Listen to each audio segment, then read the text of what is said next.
Hello, good afternoon to you all.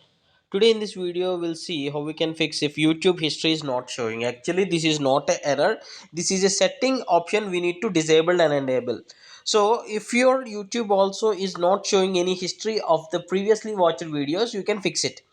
So on the YouTube app, so open YouTube app on my device, YouTube app. So this is the home screen, and you need to click on your profile picture at the last option, this one, and see here history. This list has no videos.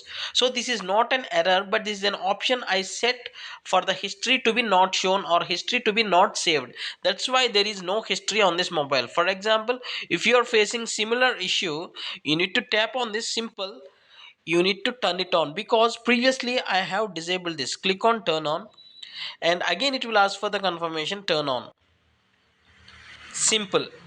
Now if you watch any video, for example this one, any video, yeah, okay, see here, just I enabled the history, just turned it on, and from now on whatever you watch, now the YouTube history will be shown in this section.